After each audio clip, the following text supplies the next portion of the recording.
ही हमको मिल रहा है।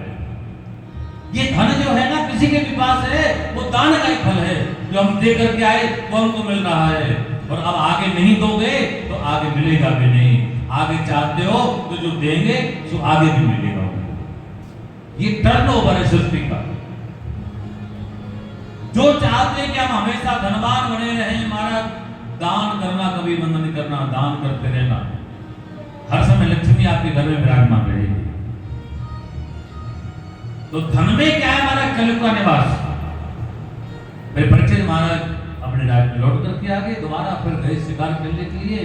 तो इस बार इनसे गलती हो गई। और गलती कब होती है आपको पता है? जब आदमी को खाने से पीने को न मिले, पीने मतलब पानी पीने को, वो नहीं, हाँ ठीक से पानी पीने को नहीं मिले, पकौड़े। और हम तो हमारे यहाँ पर बड़े फायदे में चलिए, हमारे कमल जी यहाँ पर, लालू जी आए ना, अभी हमारे चेला आए, हमारे सबसे पहले गुरु जी के लिए लेकर के आते हैं। इसलिए लाए क्या? अच्छा कह के लाए हैं, पर आपके कहने से नहीं, वो गुरु भक्ति के कारण कर रहे हैं। कह के ही लाए तो धन्यवाद आपको भी, और आपको धन्यवाद। रोज आप टमाटर के पकौड़े खिला रहे हो हमें, नई नई तरह के घिया के पकौड़े जाने का है। अच्छा मिर्च के पकौड़े बनते हैं दिल्ली, बनते हैं क्या? मोटी वाली मिर्च के?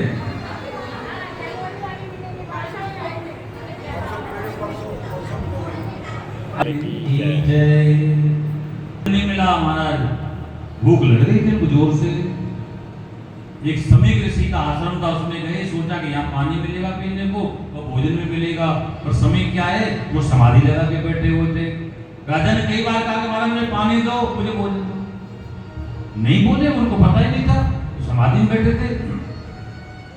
तो राजा ने क्या समझा कि ये संत मेरे को जानबूझकर नहीं बोल रहे हैं। गुस्सा आ गया राजा को। वही पर क्या है कि सर्प मरा हुआ पड़ा था, उस मरे हुए सर्प को उठाया बाण से और गले में डाल दिया, समय किसी के गले में। अपराध हो गया, अपने घर आ गए।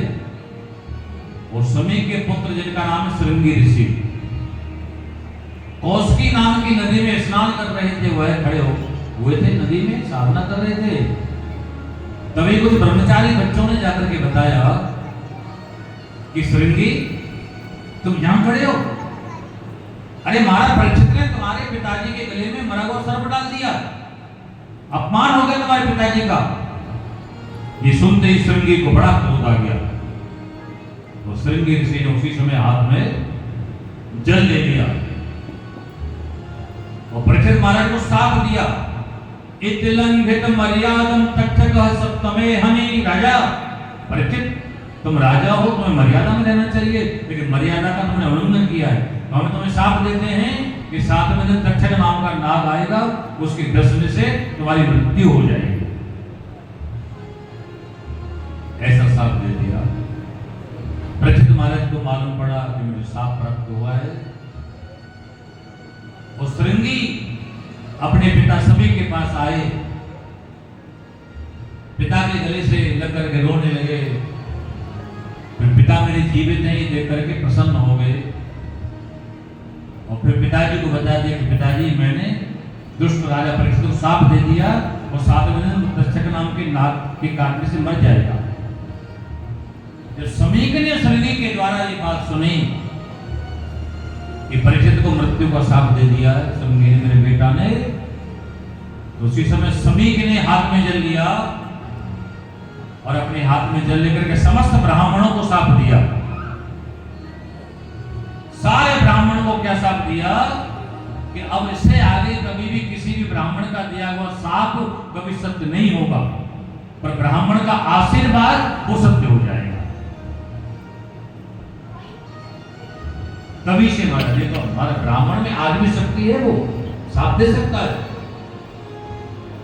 और श्राप फलित नहीं होगा, क्योंकि समीक ने ब्राह्मणों को हिसाब दिया हुआ कि किसी ब्राह्मण का दिया हुआ साप सार्थक नहीं होगा, आशीर्वाद सार्थक हो जाए।